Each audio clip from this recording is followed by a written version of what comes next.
Bueno, muchas gracias, ¿no? Básicamente entonces hay dos grupos, el de aquellos que quieren aprender para enseñar a otros y el de aquellos que quieren aprender para mejorar sus competencias de comunicación, ¿no? Al final son lo mismo y podemos hacer un par de precisiones, fíjense. Han oído hablar de unos términos así como muy pomposos, pragma-retórica. Lamentablemente hay que usarlos porque esos son los términos técnicos. Si me piden un sinónimo, no sé, sería, por ejemplo, retórica, pero entonces uso la palabra retórica. La retórica, lo veremos, es una ciencia, es un arte, es una disciplina que tiene más de 25 siglos de antigüedad y nació en la Grecia antigua, nació al calor de la política, con lo cual la cuna de la argumentación es política. Entonces, por ahí empezamos a responder. Alguien me preguntaba atrás, me preguntaba si la argumentación política se diferenciaba. En general, no. Vamos a ver una argumentación política porque la vamos a concentrar mucho en ejemplos del discurso político y en una concepción política. Pero esto te puede servir a ti en el Consejo Nacional de Laicos, te puede servir a ti en la empresa. O sea, los griegos, que eran unos genios, descubrieron la argumentación al calor de la contienda política. Era aquella Siracusa de los tiranos Gelon y Hieron, que aun cuando eran tiranos se preocuparon por fomentar en torno a su corte un progreso cultural tan grande que los intelectuales que estaban allí fomentaron una revuelta contra el tercero de los hermanos, Trasíbulo, perdón. Y fíjense lo que causaron los dos primeros. ¿Qué quiero decir con esto? Bueno, que es inevitable cuando la gente toma conciencia de que la palabra tiene un efecto de cambio social, bueno, es inevitable que los cambios sociales ocurran. Me gustaría cambiar el discurso de conocimiento como poder, porque yo soy una persona que vive entre los libros y nunca me he sentido poderoso, como conocimiento por humanidad. En teoría, la persona más culta de este planeta debería ser al mismo tiempo la más humana. Se supone que el conocimiento debería hacernos cada vez más profundamente humanos, pues nos debería dar cada vez más la posibilidad de comprender aquello que no comprendíamos. Cuando alguien es tirano, lo es porque no comprende al otro y lo teme. Y cuando lo teme, lo controla. Cuando uno se acerca a estas competencias argumentales, se da cuenta que no hay que controlar a nadie, que uno simple y llanamente expone una forma de pensar y lo hace con unas técnicas de manera tal que el otro se acerque. De hecho, cuando lleguemos al tema de la retórica, yo les explicaré la retórica que concebían los griegos, que eran, pues, ciertamente pendencieros. No por eso, si digo griego, lo primero que piensan es la Ilíada, la guerra de Troya. Y para ellos la retórica era una sublimación del conflicto social. O sea, vamos a resolver con palabras lo que de otra forma resolveríamos con espadas y lanzas. No a tiros porque no existía eso, ¿no? Entonces, yo después les voy a mostrar una retórica, es un campo de estudio que yo he creado, que es dentro del cual estoy becado con la Unica y Sofía de Italia, que es la retórica de la fraternidad. No hace falta destruir a nadie. Simple y llanamente hace falta mostrar algo que sea tan atractivo que sea imposible no rendirse ante él.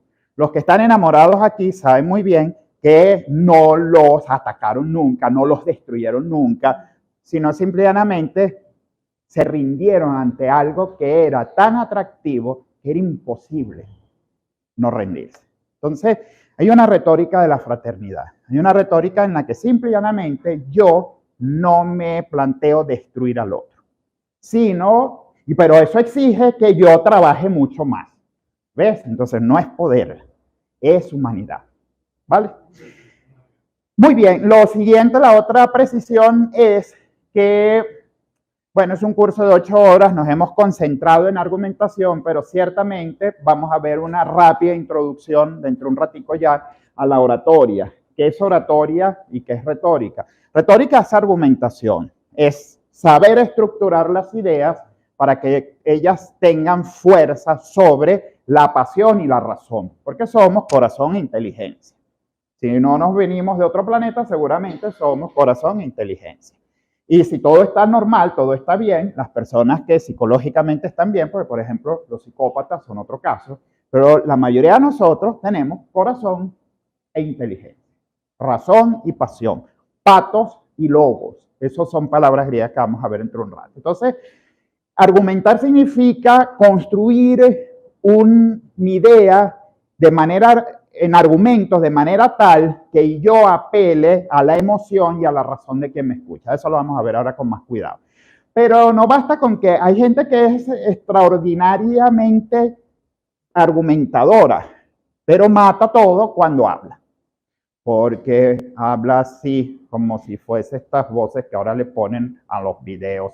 Aquí estamos dando un curso de argumentación política. No, esto es oratoria. O hablan tan bajitos que uno ni sabe que están hablando. La oratoria es la capacidad de producir una voz que permita a quien me escucha primero oír y entender. O sea, una voz que sea audible e inteligible, que se pueda oír y se pueda entender. Porque si ustedes me escuchan, pero entonces yo de pronto utilizo un discurso demasiado complicado, pues bueno, también eso es vocabulario, es oratoria. No estoy graduando el vocabulario. Eso les decía hace un rato, bueno, si oyeron palabras un poco pomposas, pero todo eso al final lo que significa es estudio del discurso argumental y ya. Eso es a lo que yo he dedicado mi vida, ¿ok? Hace 22 años exactamente yo comencé a estudiar bueno, tengo mis intereses restringidos y uno de ellos fue, o es, porque lo sigue siendo, el de estudiar. Me llamó la atención porque hay líderes que tienen esta capacidad de encantar a las masas. Y nació cuando un día me topé con Hitler en un video, en un documental de televisión, y dije, ¿cómo es posible que ese animal haya encantado a la gente? O sea, yo no hubiera seguido jamás a Hitler, pero lo cierto es que a él lo siguió el pueblo más culto de Europa. Me perdonan si hay europeos de otras nacionalidades, pero Alemania era para su momento el pueblo más culto de Europa y siguió a esa bestia. Cuando yo vi eso, me pregunté, ¿cómo pasa una cosa así? ¿Cómo personas de la talla de, por ejemplo, un Heidegger podía ser nazi? Ahora podemos oír todas las explicaciones que ustedes quieran y todas las excusas, pero la evidencia histórica es que él tenía simpatía. Entonces, y estamos hablando de quizás el filósofo más inteligente, más profundo, más interesante, el filósofo alemán más interesante del siglo XX. Lo cual significa que hay algo, una palabra, que es capaz de pasar por arriba de la inteligencia. Lo vamos a ver dentro de un rato, sí hay algo.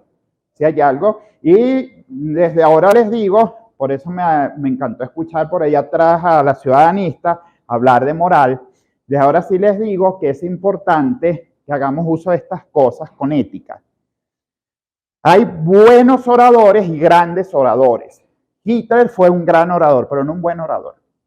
Un buen orador no puede usar el poder de la palabra para destruir, asesinar y acabar con pueblos enteros. No puede usar el poder de la palabra para enfrentar a una parte de la población con otra. Eso no es un buen orador. Jesús fue un gran y buen orador, por ejemplo. Gandhi fue un gran y buen orador, por ejemplo. Entonces, vamos a aprender a manejar estas cosas. Vamos a ver, de entrada, vamos a ver una introducción, algunos aspectos básicos de oratoria. No todos, porque les cuento que aquí se da un programa completo de liderazgo comunicante y eso es un curso completo, el de la oratoria. Y el del miedo escénico es otro módulo completo, ¿ok?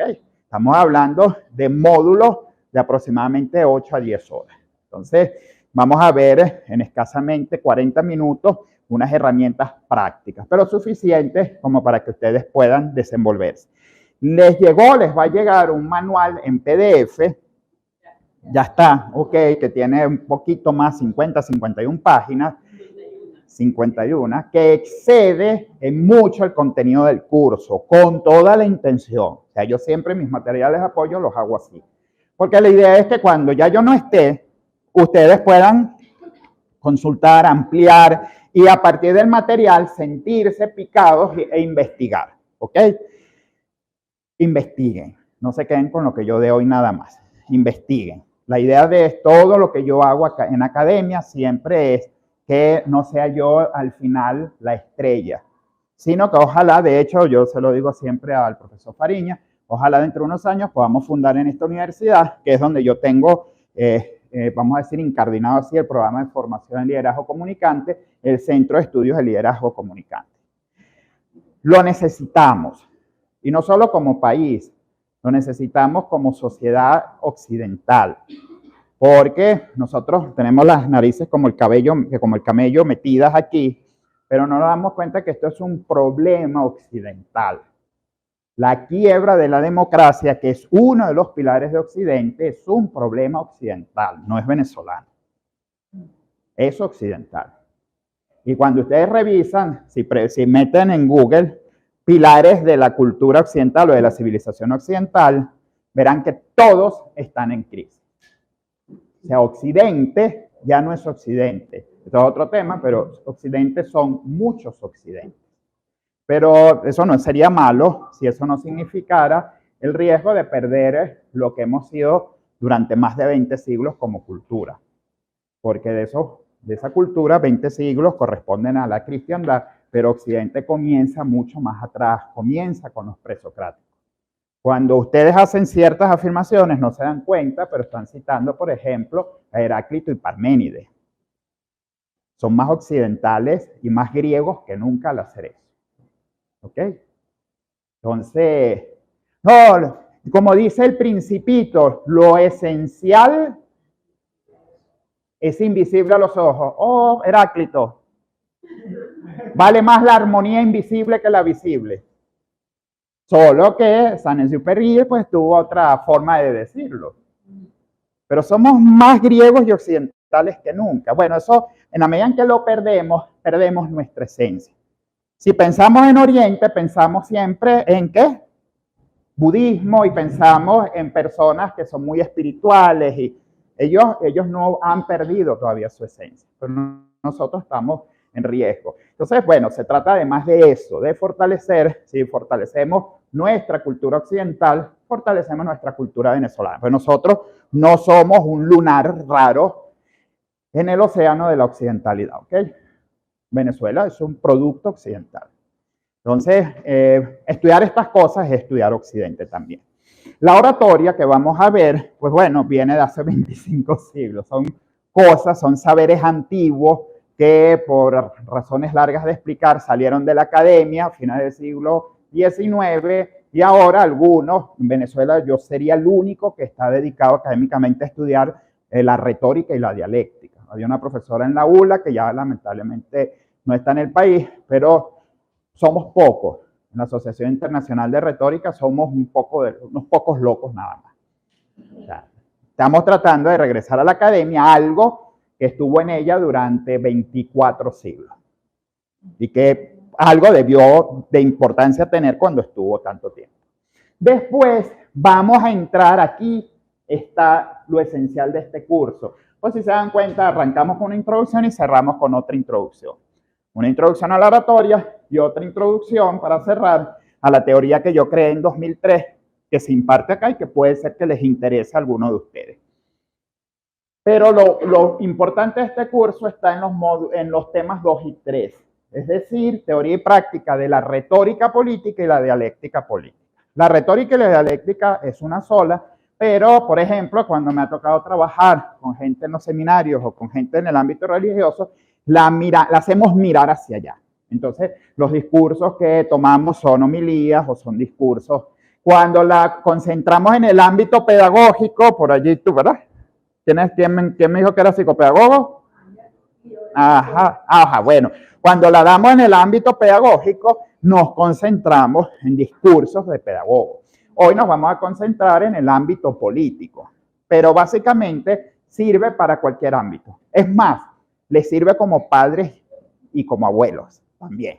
O sea, porque sirve para todo. Sirve hasta cuando uno llega a algún lugar. A veces sirve para quedarse callado. Ya. Porque no siempre hay que tener la razón. No siempre. Sí, una de las cosas que va a ser chocante decirlo, pero que vamos a aprender en este curso es que a veces perdiendo un debate se gana. Porque, a ver, ¿para qué discuto yo? Muchas veces para obtener la razón. Bravo, exacto, para ganar. Muy griego. ¡Pum! Te di, te derrumbé, listo. Ya está, soy Héctor matando a Patroclo por ahora. Después va a venir quien me liquide a mí vengando al amigo. Pero a mí me enseñaron que, bueno, palabras, digamos, que educaron, no se discute con otros. ¿Cómo? No se discute con otros. Personas aisladas, simplemente se dan un lado. Claro, o sea. Y traigo el ejemplo de tu una mujer es una machista, pero cuando se pone así activa, por un lado, así da nomás. Bueno, mira, ok, no es del curso, pero como un área en la que pasa que yo solo pongo lo que interesa al curso, un área en la que yo trabajo con mi esposa en el área pastoral familiar, ok, y no es muy bueno, siempre hay que hablarlo todo. ¿Qué es lo bueno de tu estrategia? No se debe hablar cuando la emoción está arriba, ¿ok? No, tú no discutes. Pero cuando cenes esta noche, le dices, mira, mi amor, tú sabes que quería hablar algo contigo y ya está más tranquila, ¿ok? O cuando la lleves al cine el fin de semana, después de que salgan del cine, que está relajada, hablas el tema. ¿Ok? Pero, ok, no, a lo que yo iba es otra cosa. Hay debates a los que ustedes van a ir que saben antes de ir que ya están perdidos. ¿Ok? Ustedes van a un debate no a ganar, no a ganarle al adversario. Ustedes van a un debate es para influir en la postura de una audiencia. Y si yo pierdo el debate, la audiencia tal vez está pensando, de acuerdo a cómo yo manejé la argumentación, qué bestia el que tenía enfrente. Entonces yo discuto no para ganar. O dicho de otra forma, yo discuto para ganarme a la audiencia. Nunca pierdan. ¿Ah? Sí, sí. Bueno, eso es parte del liderazgo comunicante. Lo vamos a ver ya al final. No lo podemos meter aquí, lamentablemente, donde nos concentramos en la argumentación, pero sí. Ahora, ¿el lenguaje de quién? ¿El del que habla? Claro, de lo que debate. Por ejemplo, como vimos ahora recientemente en el debate de la candidatos en Brasil.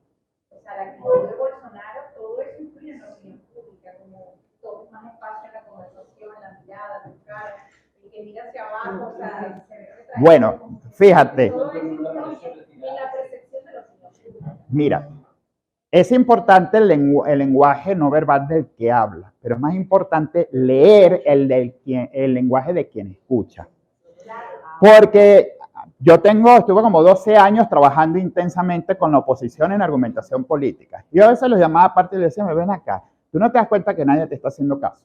Tú no te das cuenta que estás habla, o sea, es una cosa onirista donde tú estás ahí metido en una cápsula regodeándote en lo que te oyes decir, pero la gente está aburrida. La gente está bostezando. ¿Bostezar? Sí, ¿no los ves bostezar? ¿Ah? Sí.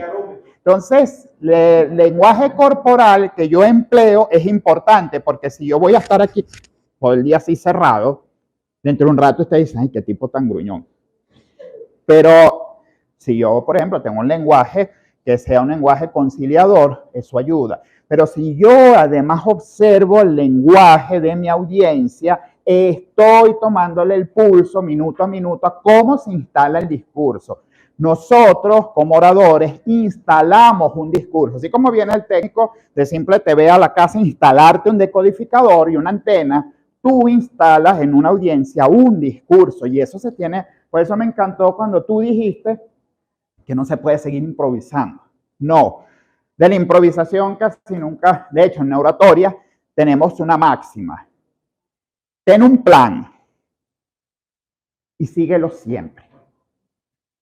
Y si al final no funciona, síguelo siempre. O sea, no, No, sí, o sea, el plan se sigue al pie de la letra, porque cuando yo hice el plan, yo estaba en frío en mi casa.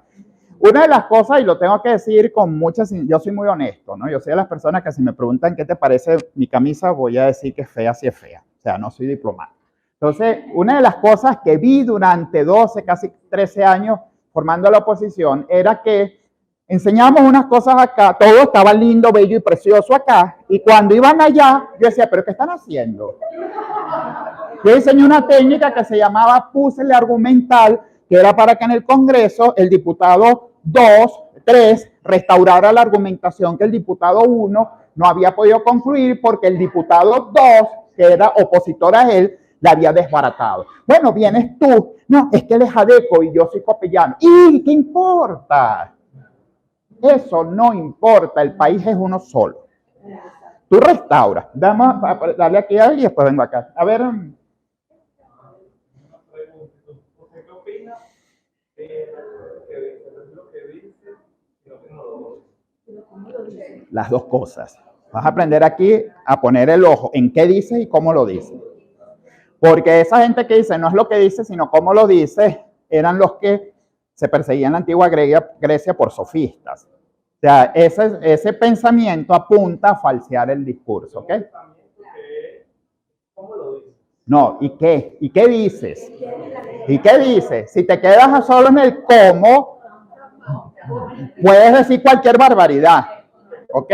Pero no te preocupes, cuando entremos ya en retórica te vas a dar cuenta que el qué es fundamental. O sea, ¿de qué vas a...? Es más, me van a escuchar cuando entremos en dialéctica, fíjense. Hay dos dialécticas, lo veremos en su momento, la filosófica y la erística. La erística, que es la que está en un librito por ahí de Arthur Schopenhauer, El arte de argumentar, que es un libro publicado a traición, porque Schopenhauer dijo, en la etapa final de su vida, textualmente que sentía repugnancia por ese libro que había escrito y no había publicado nunca, pero la academia lo publicó, o sea, y al menos la versión de Franco Volpi lo dice, que se está publicando a pesar de que el autor dijo que le repugnaba el libro. Pero el libro es dialéctica erística, o sea, es ganar, y así mismo lo dice al principio, un debate por fas o et nefas. ¿Qué significa eso? Por las buenas o por las malas, con la verdad o con la mentira. No, nosotros vamos a trabajar aquí dialéctica filosófica, siempre vamos a defender la verdad. Porque la verdad es una, aquí y en la China. ¿Ah? Ese es un tema filosófico porque hoy, por ejemplo, nos inclinamos, vamos a hacer un ejercicio. ¿Me permites tu cuaderno, por favor?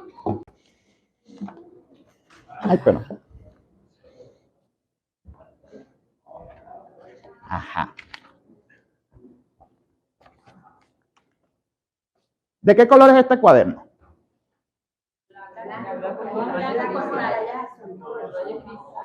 Será la página, viene en línea. La página es una página que yo veo. Yo no Ok, bravo. Ya Richard empezó a hacer precisiones. La respuesta correcta es no sé de qué color es el cuaderno. La primera página es blanca con rayas azules. Por eso decía. Yo no compartiría esa opinión, ¿ves? Porque lo que yo veo del cuaderno es la tapa posterior, que es totalmente, yo viendo eso y digo, blanco con rayas azules, ¿dónde? La intersubjetividad nos dice hoy que nadie tiene la verdad. La verdad es un constructo compartido. Mientras más se comparte, porque incluso, permíteme ahora, si yo les preguntase de qué color es este cuaderno, Richard, que solo ve el lomo, diría inmediatamente rojo. Pero están cayendo otra vez en la trampa. Es una trampa, porque yo he preguntado de qué color es el cuaderno. El cuaderno es un concepto general, lo cual significa que ustedes tienen que decir, bueno, pásame el cuaderno. Ajá, el cuaderno tiene una lista roja por acá, tiene un color fucsia, tiene un color amarillo mostaza, verde claro, verde esmeralda, verde oscuro, y empieza por dentro. Pero mira, aquí veo algo azul y veo algo gris. Esto significa que para hablar hay que ser precisos. Nos vamos a dar cuenta que uno de los grandes problemas a la hora de discutir es que somos generales. generalizamos. Y la verdad está más cerca de lo específico que de lo general. Dime, Richard. No, veo que entran... Perdón, un constructo es algo que se construye. Este edificio es un constructo, lo que acabo de decir es un constructo. El concepto, la verdad es un constructo. La verdad es un constructo personal. O sea, cada uno de nosotros tiene una visión de la verdad. Y la verdad es más verdadera en la medida en que es un constructo intersubjetivo, en la medida en que varios vamos. Esto es importante, por ejemplo, que tenemos aquí un representante del Consejo Nacional de Laicos. A veces la gente se escandaliza. Es que la iglesia aceptó. Bueno, la iglesia construye, tiene parte de una verdad revelada, pero después intersubjetivamente la va profundizando. Qué bueno que hace esas cosas.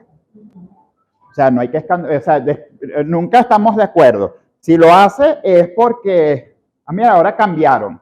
Y si no lo hace, qué rígida es. O sea, si mi esposa cambió de opinión, es una loca. Y si no cambia de opinión, es una rígida. Entonces, hay que tener cuidado porque tendemos siempre a generalizar y tendemos siempre a parametrizar las cosas, ¿no? Entonces, hay que tener cuidado con eso. Dime, Richard. Bueno, justo lo que estabas comentando ahorita, y eso tiene que ver 100% un tema de inteligencia emocional. En qué momento una cosa es buena para mí, en qué momento es mala. Y a veces esos cambios emocionales son tan imperceptibles que en un momento estamos muy contentos, no nos damos cuenta, y después estamos muy molestos y después estamos en una sana paz. Es esa conexión que tú decías temprano, el pensamiento con el corazón, y eso también hay que controlarlo en estos temas. Una de las cosas que vamos a aprender es que para hablar en público hay que ser muy frío y racional, lo cual no significa hablar como una máquina. Son dos cosas muy distintas. Frío y racional significa que yo en un momento dado puedo decir, pues bueno, y a mí esto me indigna, chico, vale, esto me indigna. ¿Estoy bravo? No. Es una actuación, es una actuación. Yo conscientemente supe que esto que debía decir, lo debía decir con un énfasis. Vamos a ver ahorita entre un ratico el relieve emotivo. Y le pongo, hay algo de actuación. No en vano, entre las 5 operaciones retóricas había una, la última, se llamaba en latín actio. Acción, actuar, de ahí viene actuar. O sea, un orador también tiene que actuar. Ahora les hizo ruido. Alguien está diciendo, esto es como falso. No. Los actores no son falsos. Ajá. Casualmente, tú me recuerdas a una entrevista que hice con un político que antes fue actor, que era protagonista de una novela. Entonces un día llega al canal, hola, ¿cómo están? No sé qué, me saluda, pero cuando va al aire, o sea, fue como que le dijeron 5 acciones de otra novela. Está molestísimo, bravísimo. Bueno, he venido aquí a hablar porque no es posible lo que está pasando en Anzoátegui. O sea, es como chocante que tú, hola, buenos días, vamos a hablar de la situación en Anzoátegui. Entonces fue como que acción y llega como un discurso peleando y la gente lo viene y se empieza a creer como que o sea, se nota mucho que es como algo sobreactuado. Sí, ajá, muy bien. Tú me diste la posibilidad de decir la palabra. Actuar, pero no sobreactuar, ¿ok? Él primero debió haber conversado contigo, debió haberte dicho, mira, yo tengo pensado arrancar así, ¿qué te parece? Tú seguramente habrías dicho, mira, no me parece. Espérate que... Claro, claro. No, ahí... Y hay una cosa, me das pie para decir que hay también quien cree que la política es solo, el discurso político es solo gritar. Bueno, vamos a aprender a... Primero, no hace falta gritar nunca. No. Es como en docencia, que a veces se cree que el docente tiene que decir, ¡cállense! No. No. Cuando el docente hace eso, está perdiendo el control ya. El relieve emotivo es lo que da autoridad. Dime. Sí.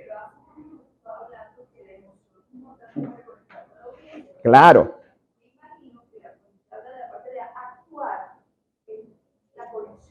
Sí, muy bien, muy buena tu observación. O sea, yo debo estar frío y racional, entre otras cosas, porque cuando entremos a la dialéctica, si estoy frente a un buen argumentador, una de las cosas que puedo intentar es descalibrarme emocionalmente. Veremos, hay uno de los principios de dialéctica precisamente es ese, ¿no? El de picar para que yo pierda mi serenidad. Yo debo estar frío y racional, pero eso no significa que no controle, no maneje las emociones que están allí. Un orador que no conecta con las emociones de su audiencia está muerto. Punto. Yo de pronto, ustedes en algún momento van a decir, el profesor se apasiona. No, yo soy muy frío, muy cerebral en todo lo que estoy haciendo, en los tiempos, en lo que voy diciendo, en lo que voy. Pero soy el primero que hace uso del relieve emotivo. Soy el primero que está consciente de que debo hacerles sentir a ustedes emocionalmente que esto es importante. Y no lo voy a hacer si digo, la retórica ha marcado los hitos históricos más importantes de Occidente. Ay, no. O sea, dicho así. Ahora, si yo les digo a ustedes, bueno, si alguien todavía no está convencido de ver retórica, le digo que todos los hechos históricos resaltantes de Occidente han estado marcados, para empezar, la cristiandad han estado marcados por la retórica. Jesucristo fue un extraordinario retórico. Maestro como poco de un recurso retórico dificilísimo de manejar, que es la parábola. ¿Cuánta gente conocen ustedes que hable con parábolas? Después de Jesús de Nazaret. ¿Ve? No, es dificilísimo. Y él la manejaba con una destreza. ¿Ustedes creen que eso, está bien, hay una inspiración, el Espíritu Santo hacía su parte, pero no crean que todo era Espíritu Santo. Él se fajó a estudiar. Cuando uno estudia los griegos y detrás estudia a Jesús, se da cuenta que citado, por ejemplo, los trabajos y los días. Lo de la puerta ancha está sacado de los trabajos y los días de Hesíodo. Ajá, dime ahí y después vengo acá. En el discurso se puede diferenciar bastante de lo que es hablar con pasión que hablar con emoción. Porque de acuerdo a lo que está explicando, ser apasionado por lo que está explicando le da esa actuación para que escuche. En cambio, si no tienen control de las emociones, entonces puede generar sentimientos de rabia, ira, sin querer cuando de... Exacto, sí. De hecho, la palabra griega es patos, que es la raíz griega de pasión, de patología, de simpatía, de antipatía, ¿ves? O sea, sí, lo que quería decir, y creo que ya está captado, es que bajo ningún extremo debemos perder el control emocional nuestro. Bajo ningún extremo. Cuando lo perdemos, inmediatamente puede pasar cualquier cosa. ¿Me puedes comentar más de la puerta ancha? Ajá, sí. ¿Qué significa? ¿Cuándo dice Jesús lo de la puerta ancha y la puerta estrecha? Que no sea él. No, porque no puede ser. Ajá. ¿Cuándo dice Jesús? A ver, ¿cómo es la expresión de Jesús en la que habla de la puerta ancha y la puerta estrecha? A ver, un joven, muy bien, un joven. Habla de la palabra, o la parte del evangelio que describe la diferencia entre la vida cristiana y la vida pagana, como nos llamamos. Decía que la vida cristiana era difícil y que para entrar había que pasar por una puerta angosta, difícil, complicada. Mientras que la puerta ancha es la que te ofrece el mundo, según la versión católica, donde la facilidad, el hedonismo, que bueno, haz lo que tú quieras porque no hay consecuencias.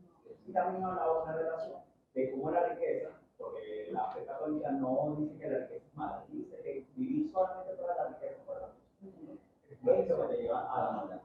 Entonces, esa palabra habla de esa distinción, que si quieres seguir su mensaje, hay que sufrir. Bueno, no tanto como que hay que sufrir, ¿okay? Pero sí, no es cómodo el camino, ¿ok? Que es diferente. Ok, bueno, fíjate, ajá. ¿Y su relación con los griegos? Porque Hesíodo en los trabajos y los días dice casi con las mismas palabras lo mismo. ¿Ves? Habla de que una puerta ancha conduce a una vida cómoda, ¿no? Entonces, cuando uno lee los trabajos y los días y llega allí, es inevitable decir, ya va. Esto ya yo lo leí, pero esto lo dijo Jesús y este tipo es anterior a Jesús. Bueno, Jesús es obvio que se dedicó a estudiar. Cuando uno analiza la retórica cristiana como la retórica de Cristo, ¿no? La de Jesús, no cristiana como la de los cristianos, sino la retórica de Jesús, crística, pues, para darle un término un poco más preciso, más exacto. La retórica crística es una retórica griega, a la que Jesús, y ahí comienzo yo a trabajarlo en la retórica de la fraternidad, a la que Jesús le quita el componente confrontacional. Solo alguien así podía responder con silencio a Pilatos. Esa no es una, eso ya allí no es una respuesta griega en términos de retórica. Ningún griego habría respondido con silencio. Porque era como llegar a las murallas de Troya y decir, hola, chao, y darse la vuelta. Eso era imposible pensar en los griegos. Entonces, bueno, eso es lo que significaba eso exactamente. Muy bien, vamos a entrar entonces en el primer tema, que es solo un paseo por la oratoria. Vamos a ver rápidamente, en esta introducción a los aspectos básicos de la oratoria, vamos a hablar de dicción, muletillas y vocabulario, vamos a romper algunos paradigmas, y sobre todo me interesa hablar de relieve locutivo, que es donde empezamos a trabajar la emoción. Yo allí puse relieve emotivo, pero el término técnico es elocutivo. Yo lo traduje a relieve emotivo para que sea más comprensible. Elocución es la capacidad de producir un discurso que se escuche de una forma atractiva. ¿Ok? Vamos entonces con la dicción. Lo que ustedes tienen a la izquierda es una graficación de nuestro aparato fonador visto lateralmente. Entonces, ¿qué tenemos? Los incisivos, tenemos los labios afuera, tenemos la lengua abajo, el paladar, y tenemos la úvula, que es la campanilla. Todos esos son órganos fonadores, pero básicamente los principales son el labio inferior y la lengua. Eso significa, para resumir este tema, que normalmente toma una hora, en este caso 5 minutos, significa que debo dejar la flojera y mover el labio inferior y la lengua para escucharme bien. ¿Ok? Esto lo sabemos cuando entramos al inglés. ¿Cómo se dice tiempo en inglés? Ajá, por ahí hay algunos que sí movieron la lengua, hicieron su esfuerzo. No es time. Eso sería en español. Pero el inglés exige un trabajo mayor del ápice lingual contra el alvéolo, que es donde se unen el paladar y el incisivo superior. Time. ¿Ves? Y es explosiva. No es time. ¿Ok? Cuando estudiamos inglés, uno de los problemas que encontramos es que el inglés exige más trabajo lingual. ¿Ves? Lo mismo el alemán. El alemán es una lengua terrible. No es lo mismo decir du kommst que du kommst. Esa T final cambia un significado. Pero en español, el problema con el español es que es una lengua lingualmente relajada, excepto el trabajo de la R, que es el problema de los que pasan del inglés al español. Carro, no, car. Y esto es un trabajo que hay que hacer con ellos, porque todo es un carro. El perro viene, no, el perro no es perro. O sea, aprende a pronunciar bien la R. Quitando ese sonido, el español es una lengua, es un idioma lingualmente cómodo. Entonces, hay que estar pendientes de eso. También de articular bien, no es amistad. Eso no termina en T, termina en D. ¿Cómo se pronuncia? Bueno, te imaginas que vas a decir amistad y le callas la E, amistad. Es un sonidito gutural prácticamente porque la D es sonora. Amistad. No amistad. Tampoco termina en A. Ni termina en A ni termina en T. Termina en D. ¿Cuál es la mejor forma de aprenderlo? Di amistades. Y ahora cállale la E y suena hasta la D. Fíjate, vas a hacer un ejercicio conmigo. Vas a aguantar la E. Amistad. Amistad. Que te suene aquí. No, no es amistad. Amistad. Pon tu índice en mi... Aquí. Amistad. ¿Lo sentiste? No. Voy a terminarla en T y voy a terminarla en D. Amistad. Amistad. Una vibración. Eso. ¿Ok? Entonces, fíjense. La dicción es simple y llanamente un problema de flojera del aparato fonador. Sí. Vamos a sacar de aquí todos los problemas que terminan siempre en el terapeuta del lenguaje, que existen y son reales.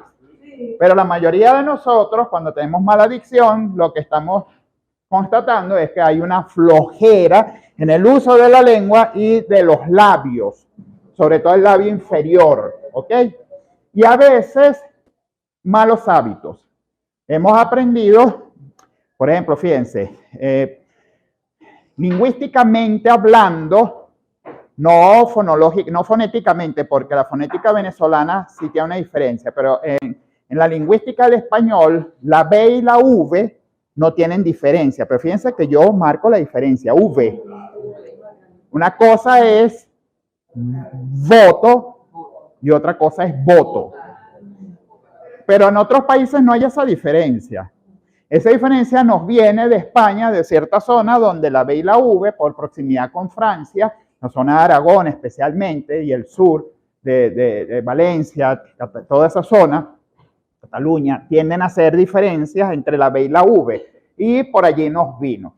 Porque Venezuela recibió un contingente importante a mediados del siglo pasado de maestras españolas, de curas y monjas españoles que venían de esa zona y en sus colegios enseñaban a pronunciar la B y la V. Si para nosotros esa diferencia es importante, yo debo asumirla. Aunque cuando pasa a Colombia no escucho a los colombianos haciendo esa diferencia. ¿Ok? Entonces también la pronunciación es local. No está mal cuando un argentino dice, che, llueve pero a cántaro. No, esa no es la pronunciación de la doble L venezolana, pero sí es la argentina. Es el habla argentina. En ellos la doble L tiene un carácter fricativo que no tiene aquí.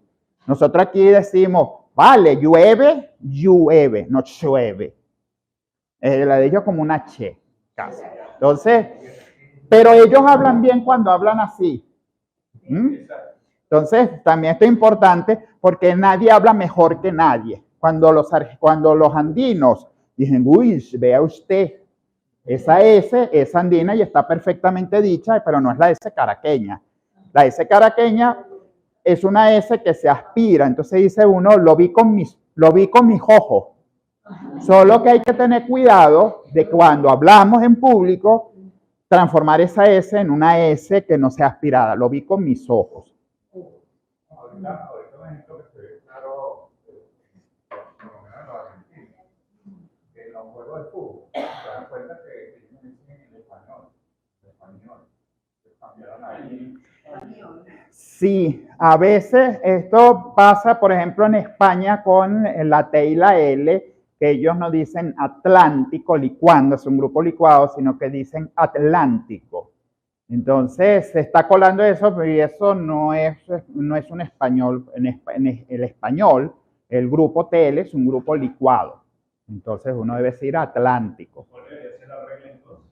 Hay un español formal que está arriba, que es el español de la Real Academia, y después tenemos las hablas locales. Una es la norma y otra es el uso.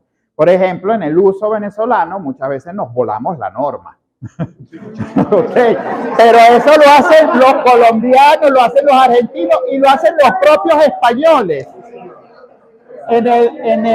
Fíjate, en el habla valenciana no dicen se me cayó. El habla valenciana popular es me se cayó. El habla valenciana popular de España, me se cayó. Y bueno, eso como registro, por ejemplo, cuando uno se acerca a eso en una perspectiva antropológica, no se acerca y dicen, esta gente se habla mal. No, es su forma de hablar. Él habla y uno los estudia y los conoce así. Por ejemplo, muy sencillo, si yo me fuera con tres de ustedes a estudiar el habla de un grupo indígena recién descubierto en el Amazonas, no estaríamos pensando que hablan mal. Llegaríamos allí a ver qué hablan ante una novedad. Bueno, igual, uno tiene que acercarse al lenguaje con esa perspectiva. Profesor, y entonces esa confusión hacia la parte de oriente del país y también a algunos centrales, de la confusión de la R con la N, ¿se puede considerar como normal dentro de su habla? Sí, es parte del habla oriental, la inversión entre R y L. De hecho, yo trabajé en un colegio donde la directora era oriental, era una religiosa, y decía, muchachos, cuando vengan al colegio, Le decía, hermana, trate cuando esté en el patio de ir al colegio por razones pedagógicas. Pero es que lo estoy diciendo mal. No, en el habla oriental es así. Es así. Hay aspectos coloquiales regionales también. Sí. De hecho, les voy diciendo algo. Desde el punto de vista emocional, a veces dentro de un discurso puede ser interesante utilizar estos matices locales. Bueno, como dicen acá en el oriente, pa'lante es para allá. ¿Ves? Y utilizas un giro local, pero no hacer el discurso completo así. Ahí dice, no, cuando vamos a jugar, dice, tenemos la última chance. Uh-huh. No digo, el último chance. Porque hay muchos directivos por y los argentinos utilizan el término o el artículo la para decir chance, la última chance. Y eso tiene busca la palabra en el diccionario real de la Academia Española, pues estoy casi segura que el género es ambiguo, masculino y femenino, casi seguro, sí. Ellos dicen la profesión. Y yo aquí. Claro, no es el habla local. Sí, ahí hay un fenómeno de, no voy a decir, de transculturación con la televisión que no vamos a poder frenar prácticamente, ¿no?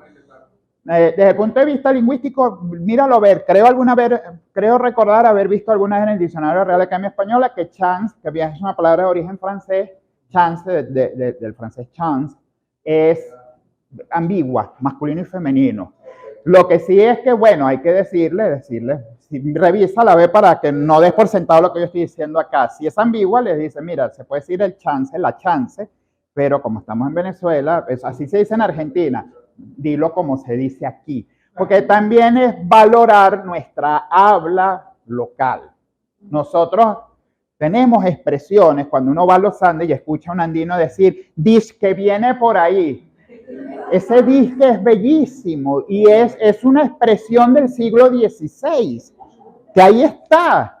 Es una antigüedad lingüística que no voy a poder usar en ninguna otra parte y que en España se dejó de usar hace casi 3 siglos.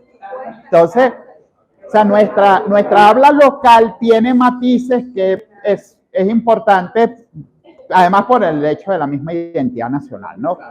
Cada pueblo habla conforme una identidad. Muy bien. Es raro que nadie me haya preguntado sobre ejercicios de dicción. Ajá. Entonces, eso está tachado. ¿Y ustedes alguna vez le dijeron que hicieran eso? Bueno, tú hablaste de desaprender. Tú. Desaprendan eso, por favor. O sea, quien enseñó eso no sabía un carrizo de fonética ni de fonología, nada. Yo tengo un libro donde dice que hay que hacerlo. Pero eso no está bien.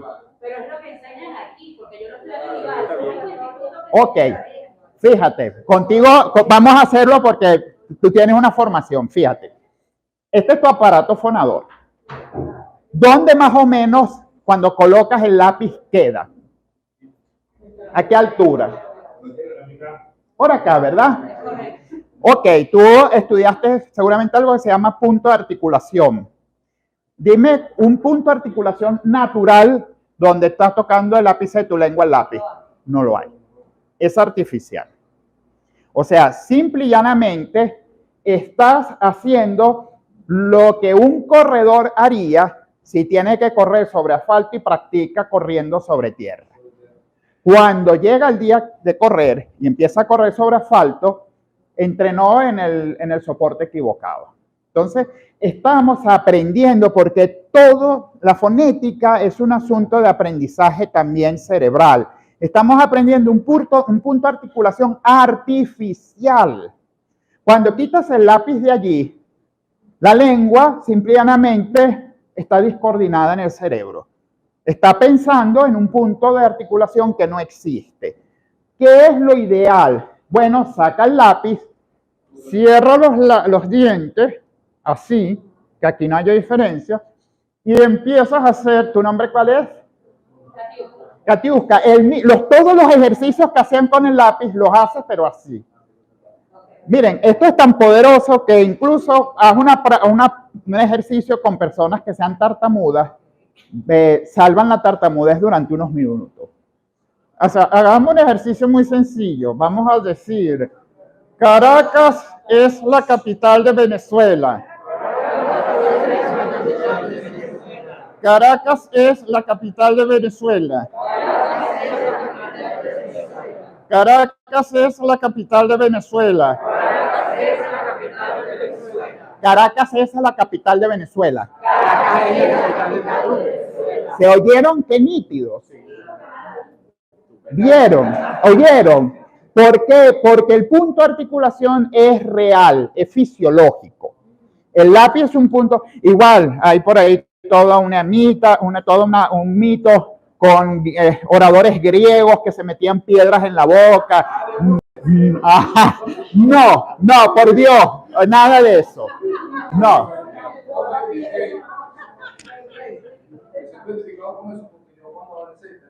Digamos que es público de acoso, porque hoy día, a ver que yo hablo fluido, un poco fluido, ¿no? Fluidez está también con la adolescente, incluso así ya de la cara del lenguaje. Y el doctor me encontró el problema, él me dijo que era aquí. ¿Sabes qué pasa? Que quiere decir muchas cosas y te atropella. Bravo. Pensar, internalizarlo y luego lo expulsas, porque inclusive él me dijo, colócate algo aquí, una rejilla y sube el cuerpo para que. Y por ahí empieza ese ejercicio. Cuando voy al odontólogo, como 3 meses, me colocó una rejilla para educar la lengua, porque y me separaba bien. E incluso hoy en día, yo todavía hago el ejercicio, pues, pego arriba la lengua para y fluye un poquito más palabras. Claro, porque eso todavía está más cerca del punto articulatorio natural. Nuestros puntos articulatorios son juntar los dos labios, que son los fonemas labiales, los bilabiales, juntar el labio inferior con el superior, que son los fonemas labidentales, y luego los demás fonemas son todos linguales. Por ejemplo, el ápice lingual con el alvéolo, linguoalveolar, linguopalatal, linguogular. Entonces, esos son los puntos de articulación, son todos naturales. Y las personas que no pueden superar el problema de botacismo, ¿cómo harían? ¿El problema de? Botacismo. Explícate, a ver. Que no pueden pronunciar bien la R. Ok. Eso, tienes ahí la compañera, es terapia del lenguaje. Te ponen una cantidad de ejercicio, pero lo puedes superar. También, bueno, una persona como Katiuska sería la primera persona que te podría decir si hay que operar o si no hay que operar. A veces operan el frenillo, pero sí se puede superar. Mi esposa trabaja en educación y a cada rato tienen casos así y todos ellos se han ido superando, pero pasan por un terapista de lenguaje. No hay edad para eso. Fíjese, profesor, el área mía es la locución, ¿no?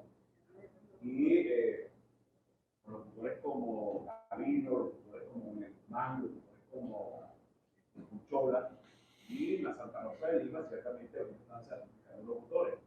Igualmente la UCB, la Universidad de los Andes, Carabobo, y vimos en una tertulia y ellos siguen aplicando esta técnica. Siendo locutores reconocidos y ahora argumentan válidamente, ¿no? Bueno, te voy a hacer una pregunta muy, muy elemental. ¿Qué fue lo que se comió Adán que Eva le sugirió que se comiera y arrancó toda nuestra desgracia? ¿Están seguros? Pero fíjense, ustedes pregunten y el 90% de las personas van a jurar que era una manzana. ¿Se comió una manzana? No hay ninguna manzana en el Génesis.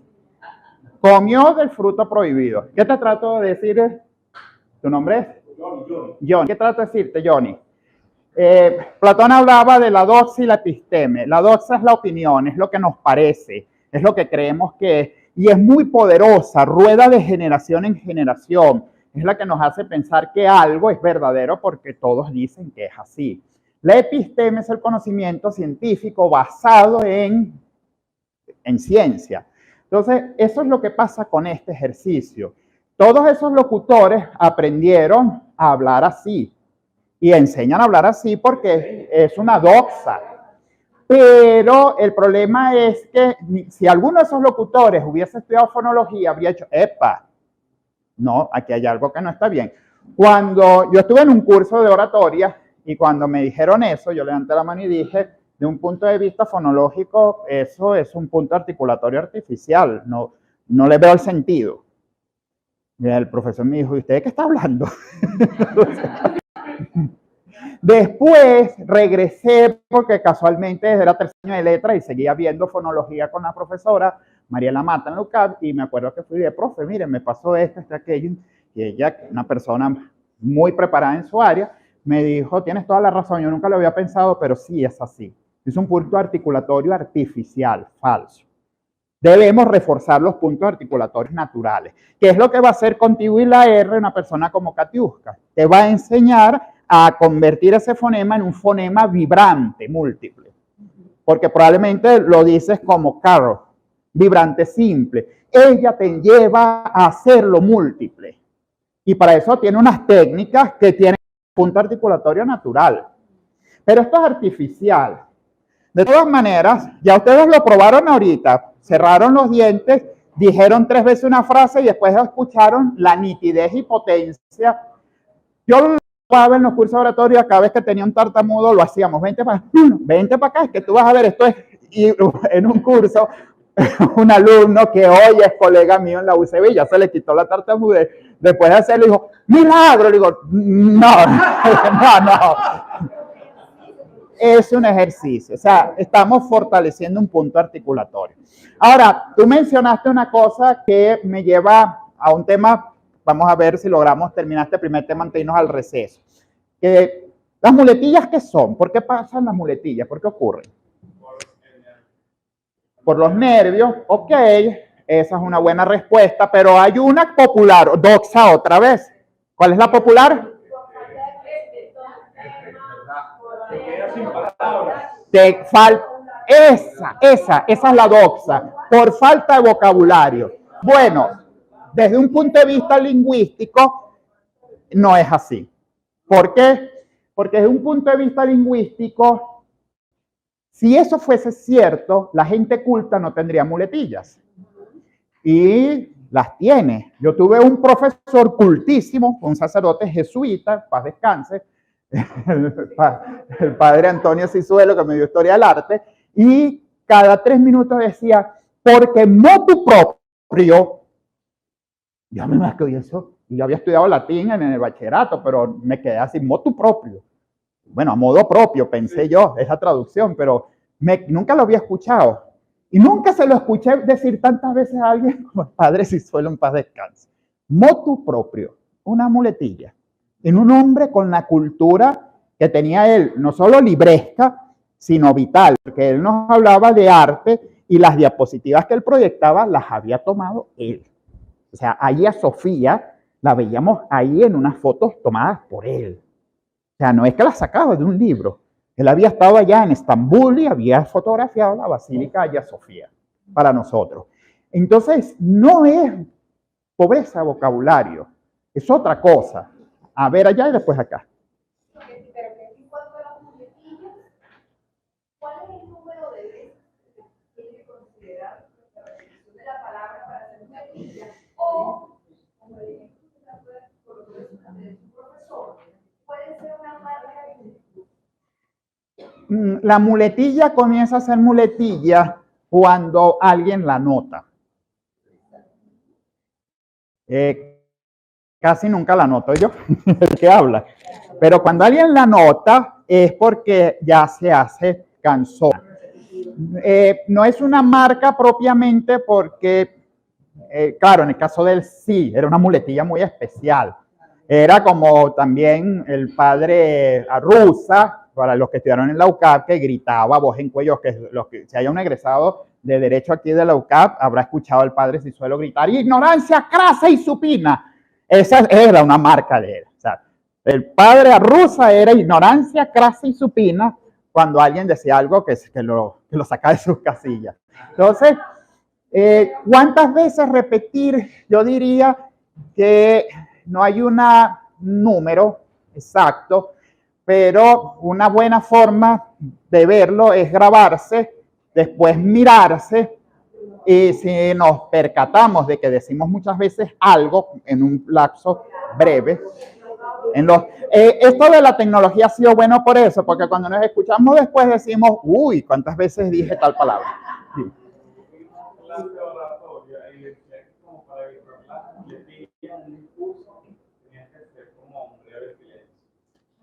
Ajá, muy bien, esa sí es una buena estrategia. Fíjate, ¿qué es una muletilla? Tenemos arriba, en verde, un flujo de pensamiento, ¿verdad? Y tenemos en amarillo un flujo del habla, pensamiento y habla. Tendemos a pensar que si yo hablo mucho más rápido, entonces el pensamiento va a ir más rápido. No, el pensamiento tiene una velocidad y punto. Podemos entrenarlo para pensar más rápido, pero eso es algo paulatino. Toma su tiempo. Y voy aprendiendo a pensar, a tener cada vez más agilidad mental. Pero no es que en este momento voy a empezar a hablar más rápido y ¿qué va a pasar? El habla y el pensamiento, el habla empieza a ir demasiado a prisa. Y es como si de pronto la locomotora se desconectara de los vagones. Los vagones son el pensamiento y la locomotora es el habla. ¡Pum! Se desconectó. Bueno,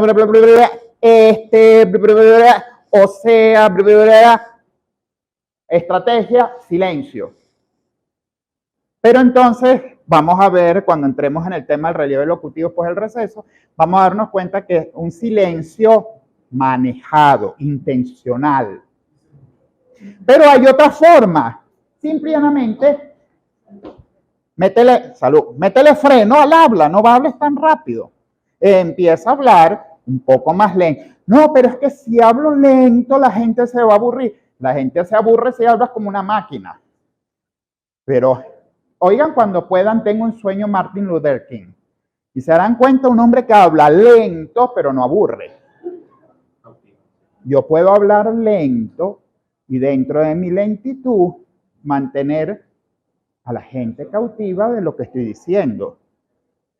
Yo puedo subir mucho el volumen en un momento dado, casi que remarqué las palabras, y después puedo bajar veces. No es hablar lento, es hablar monótono, no tener relieve emotivo. Ahora bien, cuando hay un vacío en el flujo de pensamiento, porque el habla va más rápido que el pensamiento, aparece la muletilla. La muletilla no es otra cosa que una interrupción del flujo del habla, porque pensamiento y habla se desconectan. Estoy hablando tan deprisa que mi pensamiento no logra producir, porque es que lo que está acá está primero aquí. No vaya a ser, una vez yo escuché a Antonio Machado, para descanse, que decía, no, es que a mí me dijeron que para hablar en público me parara y abriera el grifo, la llave aquí, porque esto es como un grifo, cae acá y luego sale aquí. Lo que nunca me dijeron es que a veces le cortan el agua. Sentido de humor que tenía exquisito, ¿no? Pero esa imagen es real. Primero está acá y después cae aquí. Si yo lo saco demasiado a prisa, aquí no va a ir más rápido. Simplemente en un momento dado se queda el pensamiento desconcertado, en blanco. El flujo de pensamiento se para. Y claro, ¿qué hago entonces? Porque me da miedo quedarme callado. O sea, algunos son más americanos. Las muletillas no importa. No importa. Al final, una buena técnica es bajar la velocidad, hablar un poquito más lento, y eso nos va a enseñar que al hablar más lento, tenemos entonces que explotar otros recursos del habla, como el volumen, alternar velocidad rápida con lenta, la mirada, los silencios, que son fundamentales. Hay un libro súper importante, no sé si han tenido la oportunidad de leerlo, que se llama Asistente Técnica del Facilitador. Por Elisa Massa. Sí. Está muy bien, Asistente Técnica del Facilitador. Sí. Hablar lento es muy bueno, es excelente. Y si a pesar de eso nos quedamos sin palabras, entonces lo que estaba diciendo él, el silencio. Y vamos a aprender a manejar el silencio, a hacer silencios interesantes. Muy bien, aquí tienen, este laminario está allí, después Estrella se los puede pasar, ¿no? Está en PDF, de manera que ustedes después lo pueden tener. Este es el complemento del manual. Aquí tienen un ejercicio para trabajar las muletillas. Comienza por tomar conciencia de las muletillas, hacer una lista, grabar un pequeño discurso, se lo das a alguien. Mientras lo haces, le das a alguien la lista y después le pides a esa persona que te diga cuántas veces repetiste las palabras que están en la lista. Si hablaste 3 minutos y hay una palabra que repetiste 12 veces, por Dios, imagínate tú. Te has repetido 4 veces cada palabra en un minuto. Más que eso, grabarse. Porque si no tienes cómo grabarte, verse en el espejo ayuda. Era lo que se hacía antes. Pero grabarse te da varias ventajas. Te puedes ver varias veces. Y en algún sentido pierdes la conciencia de que te estás viendo, porque la grabación no la ves inmediatamente, en el espejo sí, y de pronto te estás viendo y te distraes o te quedas o te haces como Narciso, te empieza a gustar mucho lo que estás viendo ahí. Yo digo que las muletillas también están dentro del concepto de la escritura. Sí. Sí.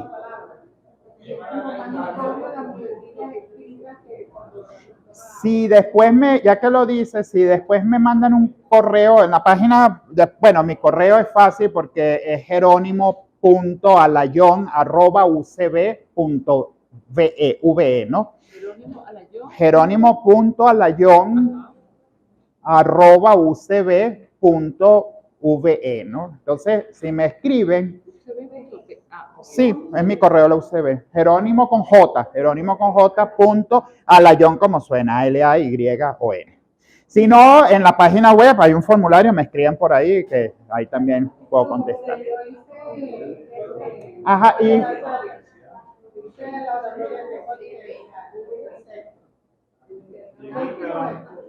Bueno, ahí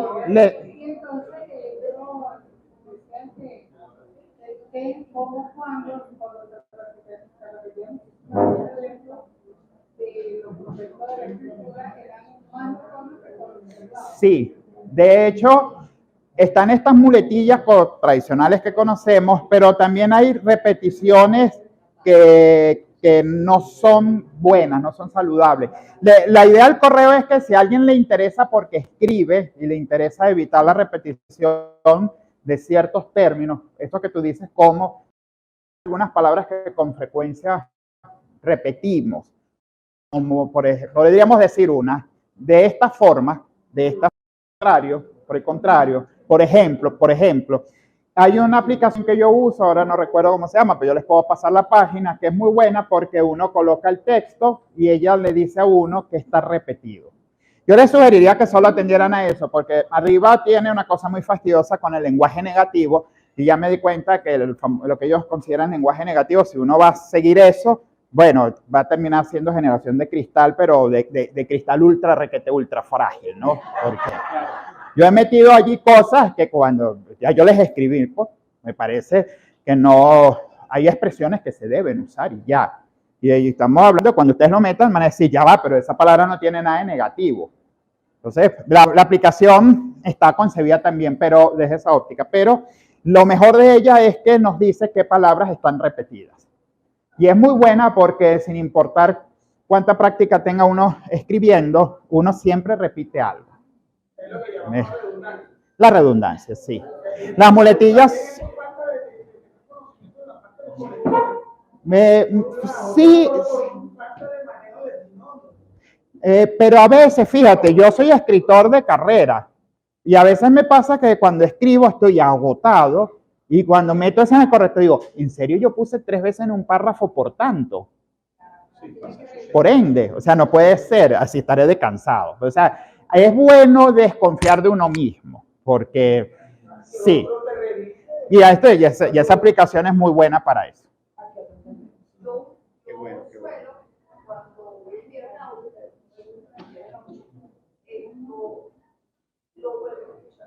Sí. No, esa es una buena práctica, claro, para verificar que se mandó bien, porque a veces hay intermitencia, y para verificar que lo que dijiste era lo que querías decir y está bien dicho además. A mí me pasa a veces, yo uso mucho los asteriscos porque debajo de haber escrito algo, tengo que corregir porque el corrector a veces conspira contra mí, ¿no? Bueno, no vamos a desestimar el tema del vocabulario de todas formas, ¿ok? El vocabulario hay que incrementarlo. Sobre todo nosotros que salimos de un sistema educativo que no tiene como fortaleza darnos un buen vocabulario. Alguna vez yo medí en la UCB entre mis alumnos de lengua y comunicación en primer semestre vocabularios bajísimos de 50 palabras. Bajísimo, bajísimo. Entonces, una buena estrategia que yo empleé entonces, yo quisiera, ahorita es difícil ver acá, pero cuando tengan el laminario, van a ver una cantidad de nombres sobre la puerta que ustedes van a decir, yo ni sabía que existían esos nombres. Una buena técnica para aprender vocabulario es comenzar a buscar los nombres de las cosas. Una vez yo estaba en una ferretería, llegó una señora y dice, señor, por favor, deme el bichito ese con el que se bichea el bicho que abre la puerta a la cerradura. El bichito con el que se bichea el bicho con el que se abre la puerta. Casualidad, no dijo la bicha que tengo a la entrada de mi casa. Y el señor de la ferretería, muy irónico él, puso, ¿cómo dijo bichito? No, señora, Francisco, que es, señora, no tengo aquí, no vendo ningún bichito. Usted lo que está hablando es el pomo de la cerradura. ¿Qué? Pomo, el pomo de la cerradura. Que en unas es pomo y en otras creo que es manija. ¿Ves? Manija. Entonces, aprender los nombres de las cosas. Yo en una época hacía un ejercicio que consistía en los cursos en pedir que alguien diera una instrucción a otro para trasladar algo de allá a acá. O sea, de la última mesa al escritorio. Y un holandés fue el que se llevó la prenda de oro. Porque dijo, hazme el favor, toma, vamos a aclarar primero que por los años, por allá cerca, empezando los 90, había televisores, había VHS, había cassettes de VHS. Dijo, toma el cassette de VHS que está sobre el televisor que se halla en la última mesa al fondo del salón y colócalo a la derecha del bolso del profesor en su mesa de trabajo. Era imposible perderse. Detrás de él, como yo lo conocía, sabía que iba a hacer eso, detrás de él, dije, ¿quién es aquí venezolanito así de pura cepa? Yo, bueno, regrésalo para allá, Hans. Ok, Hans fue y lo puso allá. Digo, dale la instrucción. Agarra ese bicho y ponlo ahí. ¿Dónde?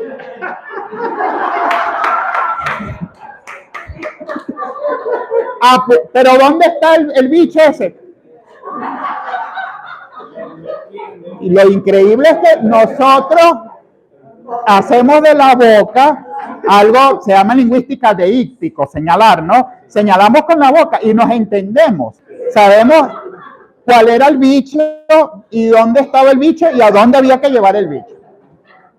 ¿Ves? Entonces, pero el problema del segundo ejemplo es que la imprecisión lingüística es inmensa.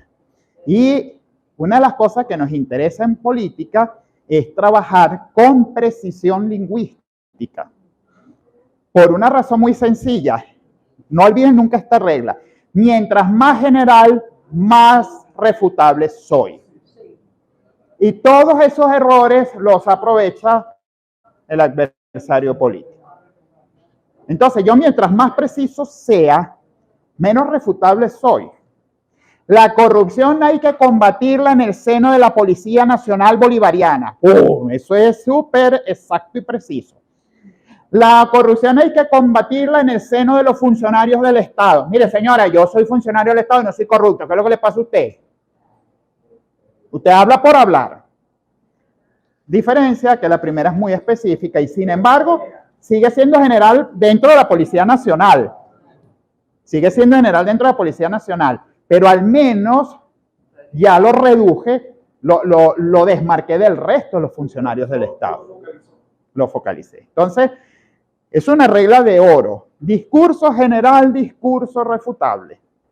Mientras más general es la premisa, más refutable es.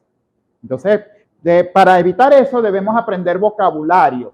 Fíjense que allí coloco 4 ejemplos en los que hay sinónimos.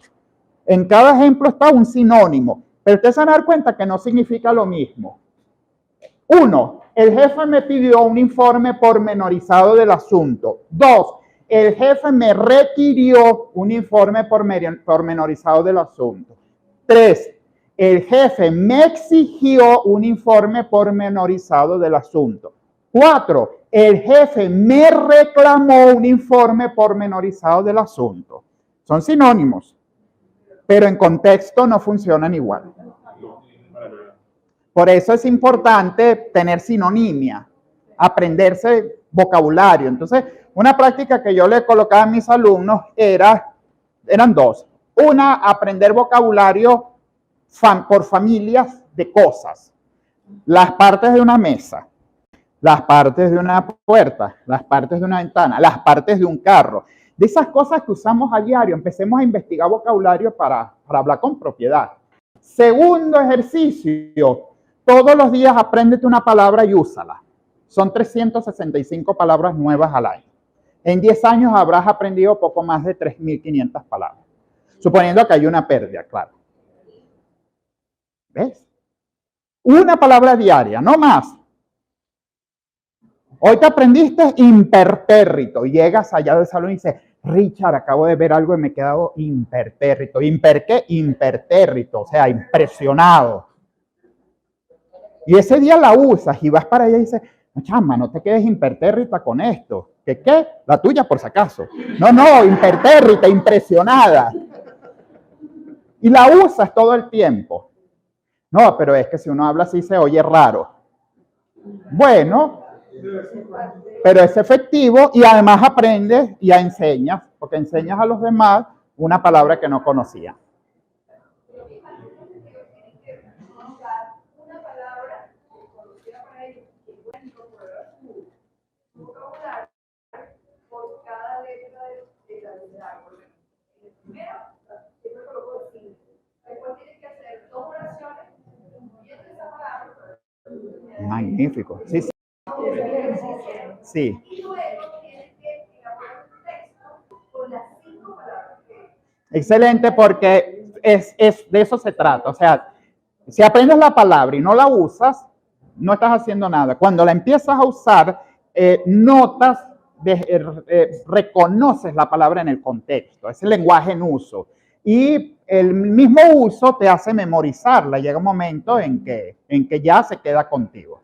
Acá y después allá.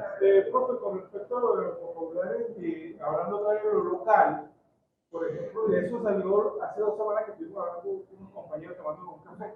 En Táchira hay una palabra muy utilizada que es toche. Pero depende como tú lo pronuncies, la pronunciación y el contexto puede significar 14 cosas diferentes. Sí. Es la misma palabra. Sí. Segundo, un poco tomando lo que usted está diciendo, la compañera que hace muchos años y lo he practicado, no como quisiera, pero sí lo he practicado, en la mesita de noche tengo un diccionario, busco una palabra y aunque la conozca, muchas veces tiene varios significados, no se queda solamente con el primero. Sí. Entonces, gracias a Dios he podido aumentar el vocabulario con esa técnica. Tu nombre es José Antonio. José Antonio. Sí, me acabas de hacer recordar algo que tenía que decir.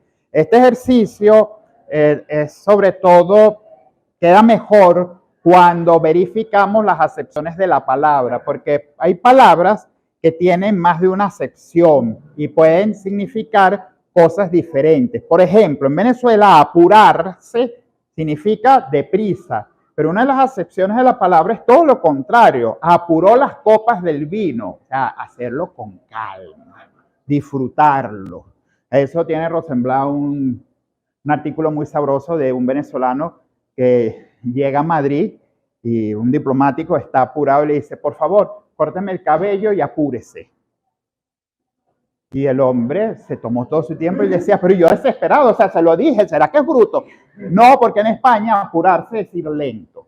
Ellos toman como primera una sección que nosotros tomamos como tercera o cuarta, o no tomamos ni siquiera en cuenta. Entonces, las palabras tienen varios significados a veces, y es importante saberlo, porque según donde estemos, podemos usar un significado o el otro. Ajá, dime. ¿Con qué frecuencia o de qué forma debe utilizarse la palabra literal? Porque me pasa mucho que estamos hablando con personas, en reuniones, y el tema la menciona muchísimas veces, pero creo que no se puede usar. No, yo le sugeriría sacarla de curso y dejarla para usos estrictamente necesarios, porque la gente no es bruta. Si yo digo estoy limpio, no tengo que decir detrás, y eso no es literal, porque es una metáfora. Pero si digo estoy limpio y detrás digo, y eso es literal, una persona como yo digo, ya va.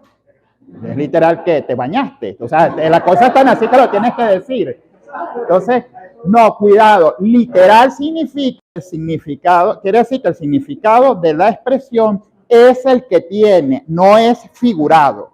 Si cuando yo digo estoy limpio, no es que me bañé, es porque no tengo dinero. El sentido no es literal, es figurado. Yo le sugeriría no usarlo porque es una moletilla. Esto pasó literalmente. Sí, sí. Sí, se ha convertido. No, y mi hija lo dice, literal. Entonces, bueno, no. Alguien por acá y después tengo otra persona para seguir. Ajá. Sí.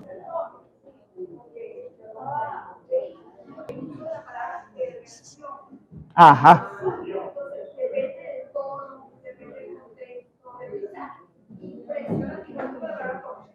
Sí, sí.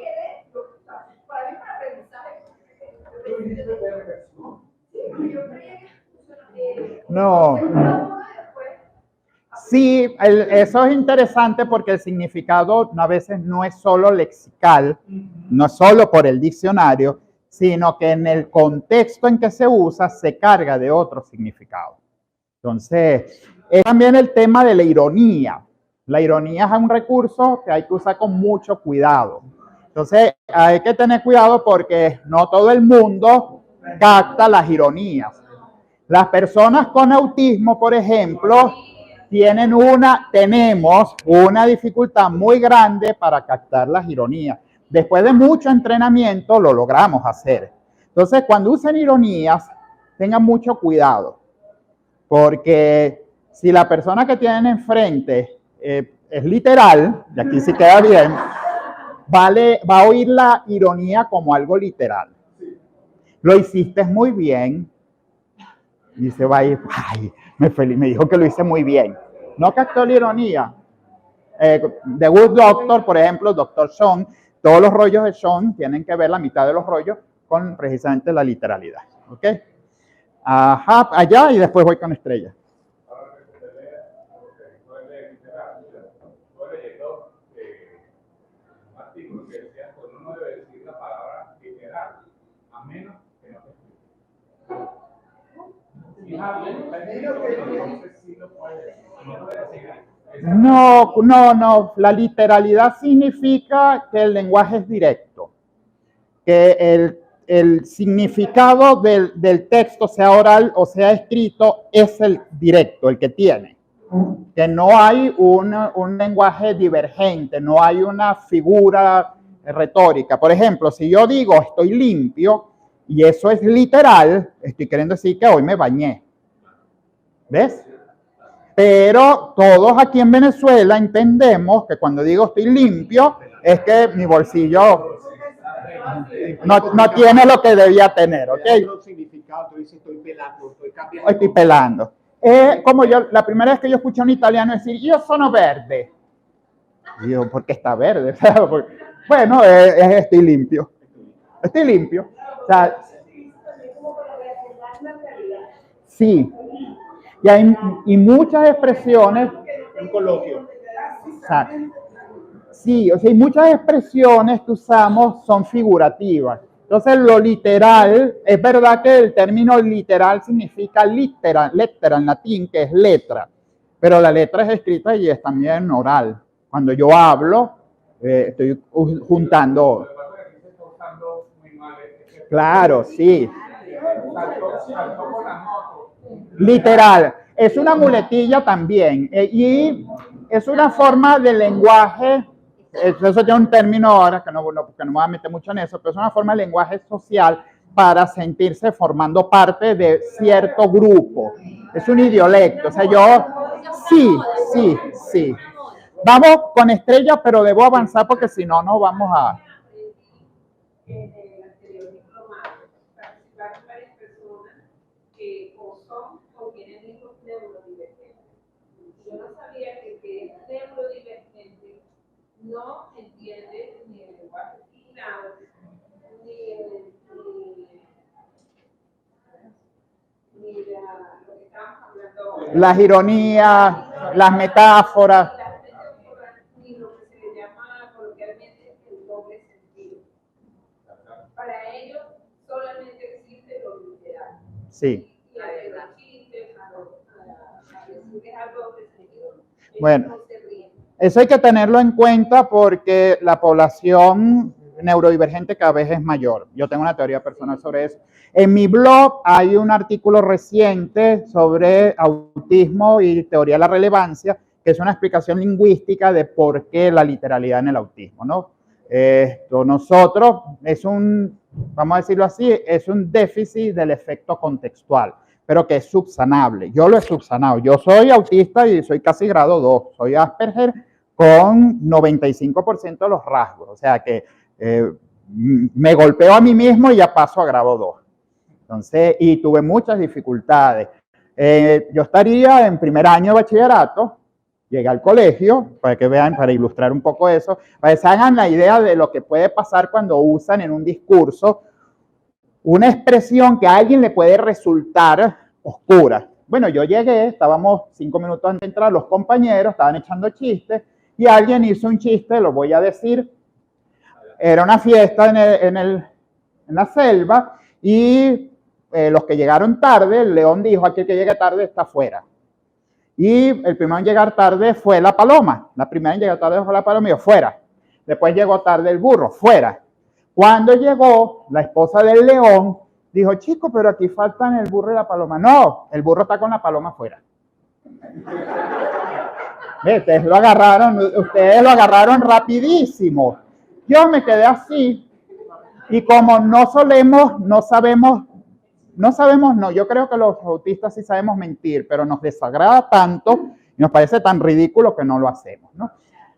Y por lo tanto no me reía, me quedé así y eso nos hace pasar por muy extraño. O sea, yo si no entiendo y no me hace gracia, no me río y punto. Entonces, me quedé así. Bueno, entramos a la clase, después fuimos a misa. Eso pasó a 5 para las 7 de la mañana. A las 8:30 más o menos, cuando el padre Elías, en paz descanse, en el San Agustín del Marqués, alzó el cáliz y la hostia, yo entendí el chiste, 1 hora y media después. Y ese señor se puso rojo como un pimentón. Le temblaba todo. ¡Alayón! ¡A la dirección! ¡Sacrílego! Bueno, yo fui a la dirección y cuando el padre Vega me preguntó por qué estaba ahí, que además nunca iba, tenía el libro de vida cerrado, lo conté y dijo, bueno, el padre Elías ha hecho bien en mandarlo, todos eran españoles, ha hecho bien en mandarlo acá, no por reírse cuando alfaba en el cáliz y la hostia, sino por bruto. Pero ¿cómo es posible que no hayas entendido esto sino 1 hora y media después? Y yo me sentí mal por mucho tiempo, hasta que lo acepté y después, adulto, ya me diagnostiqué y entendí. Me he dedicado a estudiar ese tema en particular, ¿no? Ustedes van a tener en sus audiencias personas, básicamente autistas, síndromes de Asperger, tal vez con coeficientes intelectuales muy altos, pero a los cuales les queda lejos interpretar el doble sentido y todas las figuras de sentido, el doble sentido, las metáforas, las ironías, todo lo que sea lenguaje divergente. Entonces, no lo pierdan de vista, ¿ok? Para que se puedan garantizar que alguien que tal vez pudo hacer mucho con lo que ustedes dijeron, realmente lo entienda. Y no solo literalmente, sino que lo entienda en su sentido figurado. Entonces eso significa que de cuando en cuando podrían darse el permiso de decir, bueno, esto que he dicho, por si acaso hay personas que solo tienen sentido literal, significa esto. Y ayudarán mucho, de verdad que. Sin embargo, lo que más nos ayuda, lo diré siempre, es que nos traten con inteligencia. Eso siempre es lo que más ayuda. No con lástima, sino con inteligencia. Si el texto maneja, por ejemplo, un espectro de emociones luctuosas, tristes, y yo me pongo luctuoso y triste, pero no, me van a disculpar si eso suena muy lindo. Ay, el orador lloró. No, cuidado. El orador debe estar en control de sus emociones. ¿Ok? Cuando ustedes ven llorar a un actor, está actuando. Y les voy a decir mucho más, si está usando el método, a ver si me acuerdo el nombre, ahora se me va, el método. ¿Quiénes están aquí vinculados con, hay dos métodos, el de Brecht y el de, el ruso, vale, se me fue ahora el nombre del ruso. ¿Ah? Sí, termina en ki, no sé qué Koski.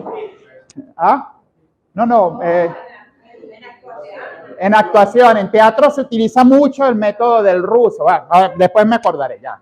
Ahora se me fue el nombre, ¿no? Entonces, ese método supone que yo, por ejemplo, para llorar, recuerdo un episodio triste de mi vida, me meto en él, me saturo de la emoción y luego la traslado a la actuación. ¿Ok? Pero incluso en ese caso, el actor tiene que estar en control de sus emociones. Si pierdo el control, si yo estoy leyendo un discurso luctuoso y pierdo el control, voy a terminar llorando. Esto lo aprendemos mucho cuando enseñamos, por ejemplo, declamación. Cuando uno enseña declamación, uno le dice al declamador, tú tienes que elevar el tono declamatorio para hacer sentir a las personas lo que dice el texto. Pero tú no puedes emocionarte. Volverán las oscuras golondrinas de tu balcón sus nidos a colgar, y otra vez con el ala sus cristales jugando llamarán. Pero aquellas que el vuelo refrenaban tu hermosura y mi dicha al contemplar, aquellas que aprendieron nuestros nombres, esas no volverán. Volverán las tupidas madreselvas de tu jardín, las tapias a escalar, y otra vez a la tarde, aún más hermosas, sus flores abrirán. Pero aquellas cuajadas de rocío, cuyas gotas mirábamos temblar y caer como lágrimas del día, esas no volverán. Volverán del amor en tus oídos las palabras ardientes a sonar. Tu corazón de su profundo sueño quizás despertará. Pero mudo y absorto y de rodillas, como se adora a Dios ante su altar, como yo te he querido, desengáñate, así no te querrán.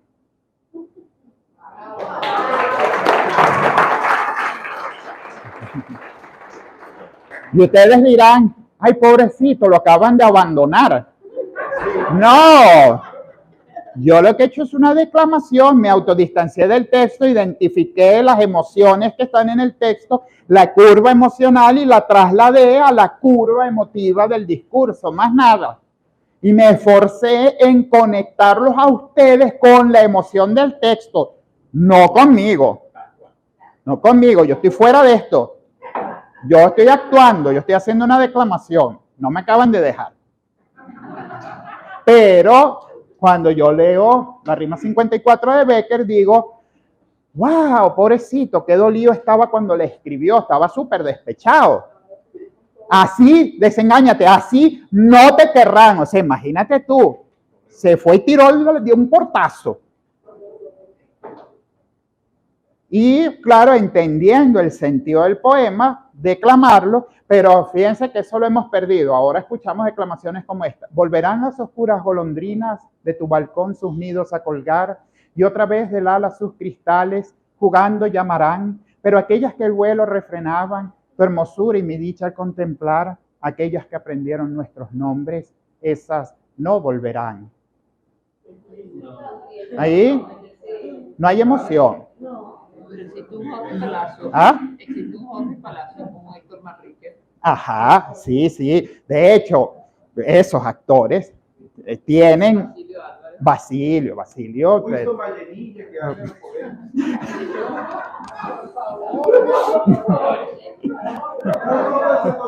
Bueno, fíjense, con Winston es un buen ejemplo sobre actuación. Hay que tener cuidado porque yo puedo, por ejemplo, volverán las oscuras golondrinas de tu balcón sus nidos a colgar y otra vez con el ala sus cristales jugando llamarán. Pero aquellas que el vuelo refrenaban, tu hermosura y mi dicha al contemplar, aquellas que aprendieron nuestros nombres, esas no volverán. No, por Dios, eso ya es ridículo. Ya eso es una sobreactuación y queda mal. Sí, sí, ya. Entonces, ¿cómo quedaría mal que yo me dejara atrapar por la emoción del texto? Y bueno, uno tiene que saber siempre decir, bueno, mira, yo este discurso no lo puedo dar porque por razones que no vienen al caso, no estoy en condiciones de hacerlo. ¿Por qué? Bueno, porque si a mí me piden, por ejemplo, mira, que murió fulano de tal, me gustaría que dijese unas palabras y mi mamá acaba de morir hace una semana, no, o sea, yo no estoy en condiciones de decir nada. Por muy buen orador que sea. Un buen orador debe evaluar siempre la pertinencia de hacer o no un discurso. Eso hay que verlo siempre. A mí a veces me han planteado cosas muy atractivas y digo, no por lo que sea, y punto. No importa cuán atractivo, no hay que decirle sí a todo tampoco, ¿ok? Sino que uno tiene que estar seguro de que pueda hacer un buen trabajo cuando lo va a hacer. Eso es la oratoria sobre todo, que hagamos un buen trabajo. Muy bien, volumen y velocidad. Ahí está el contraste emotivo. Volumen alto, volumen bajo. Y está el volumen medio normal. Es una buena técnica, por ejemplo, calibrarse. Bajo, medio, alto. Bajo, medio, alto. Volverán las oscuras golondrinas de tu balcón sus nidos a colgar y otra vez con el ala sus cristales jugando llamarán. Pero aquellas que el vuelo refrenaban, tu hermosura y mi dicha al contemplar, aquellas que aprendieron nuestros nombres, esas no volverán. Ahora esa es mi curva emocional, la que yo le puse al poema. Tú llegas y le pones otra, porque la emoción es personal. Y la forma de interpretar la conexión emocional es personal. Y es tan personal que es temporal. Yo he declamado un mismo poema 2 veces en un mismo día y lo he hecho en 2 formas distintas. Porque entre el primero y el segundo pasó algo que ya me cambió mi color emocional. Hay algunos videos que ponen en las redes sociales, en las redes de comunicación, que la persona que narra la historia o el mensaje del video te conecta y tú sientes esa emocionalidad que transmite el video. Hay una forma de generalizar la transmisión de ese mensaje. Algo que acaba de decir que la narración es muy personal, es decir, que esa emoción se transmite como yo la siento y la percibe el receptor como yo la siento. Pero hay una forma de que todo el mundo sienta lo que quieres. Ya te capté. No, pero debemos entender que no vamos a conectar con todo el mundo. Aquí hay un dicho venezolano que yo no soy monedita de oro para que todos me quieran, ¿no? Hay que entender que la conexión nunca es total. De aquí algunos van a salir hoy diciendo, ay, el profesor me encanta, y otros me pareció un idiota. Y eso está muy bien. Que alguien salga de aquí pensando que soy un idiota está muy bien, porque esa tesitura amplia de percepciones es riqueza humana. Entonces, tratar de hacer algo que guste a todos es peligroso. De todas maneras, vamos a ver dentro de un rato el guión de lectura que te puede ayudar a llegar a un mayor número posible de personas, pero no a todos, no a todos. No se puede contentar a todos ni conectar con todos. ¿Alguna duda, no? de Martín Rosero. Ajá. Por la foto. Muchas personas saben que he estudiado y que incluso hace unos 6 meses culminó un laboratorio con ustedes que concluyó. Tal vez sea por un show, ¿no? Que capta mucha atención, que es mete el público, pero también hay comerciantes, hay comediantes que no captan atención para nada. Bueno, en el caso... ¿Cuál es la diferencia de él con esos personajes? Bueno, él es un comediante que un día dijo, yo voy a trabajar para este target. Entonces, él tiene un target.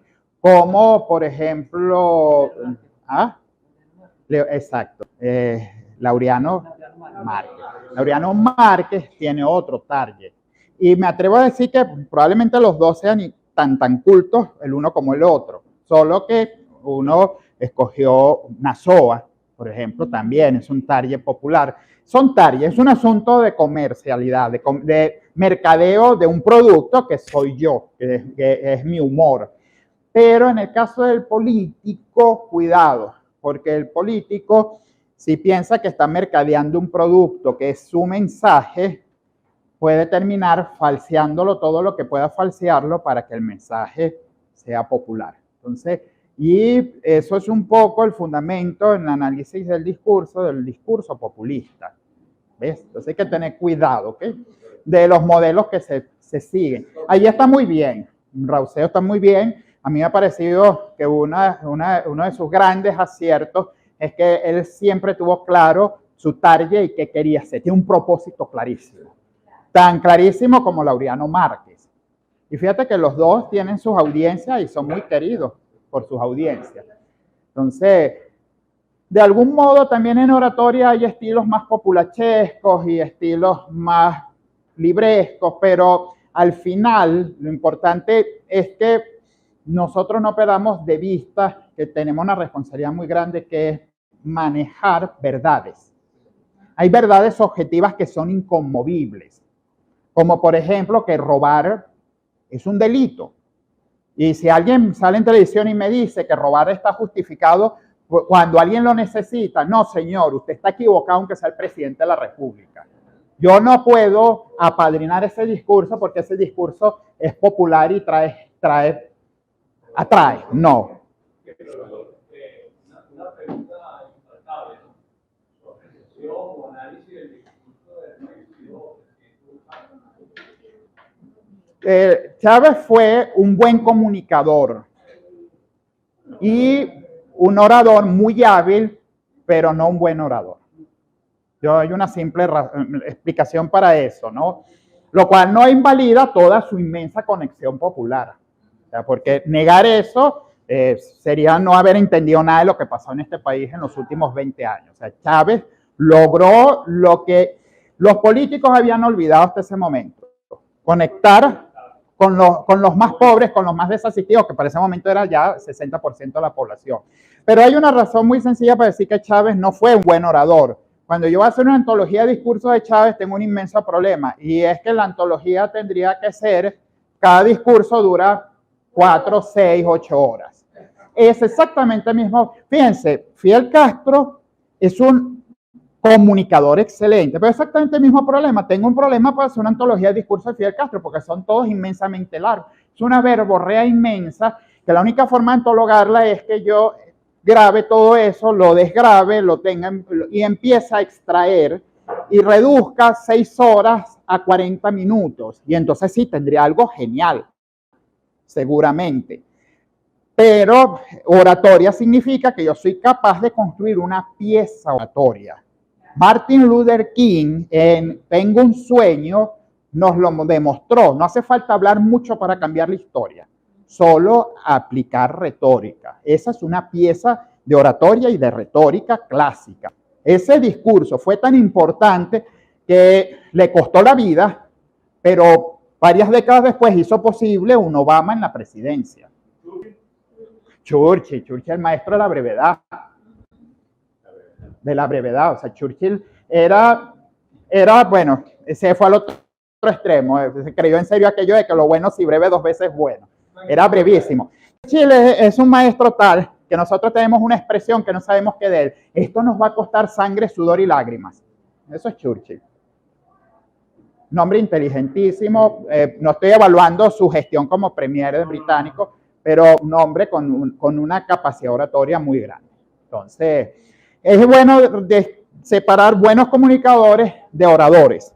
La oratoria es otra cosa. Chávez fue un excelente comunicador. Es más, Chávez nos recordó que los políticos deben ser buenos comunicadores. O sea, sí. Yo intento en esto ser siempre muy objetivo. O sea, ¿cuál es el aporte, el gran aporte de Chávez a la historia contemporánea de Venezuela? Bueno, ese le recordó a los políticos el valor de la palabra.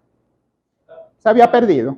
Digo eso porque, claro, en el sentido de ese enorme privilegio de tener esa conexión, esa comunicación, pero al otro extremo no supo ser un buen presidente.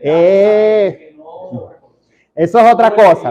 Por eso digo, no me meto a evaluar la gestión de Churchill como premier, porque hay grandes críticas sobre su actuación frente al nazismo, por ejemplo, ¿no? Pero como orador, pues Churchill era un gran orador. Chávez como comunicador, pues era un gran comunicador, no se puede negar, ¿no? Pero no era un buen orador, no lo era. Disculpe, profe, o cultura, ya que estamos hablando de oradores. ¿Y Gandhi? Gandhi yo lo coloco siempre como ejemplo de un líder comunicante. Gandhi se va muy por delante de Churchill y Gandhi es uno de los líderes, de los oradores más grandes del siglo XX, incluso quizá el más grande, porque Gandhi nos enseñó que la oratoria no debía terminar en convencer y persuadir a la masa, y no debía terminar en lograr un objetivo social, sino que debía construir una comunidad de discurso. ¿Qué es una comunidad de discurso? En lingüística entendemos una comunidad de discurso como un colectivo que habla un lenguaje parecido, con unos valores unificados, acordados, y con una cosmovisión similar. Cualquier persona que esté cercana al pensamiento de Gandhi está cercana a la no violencia.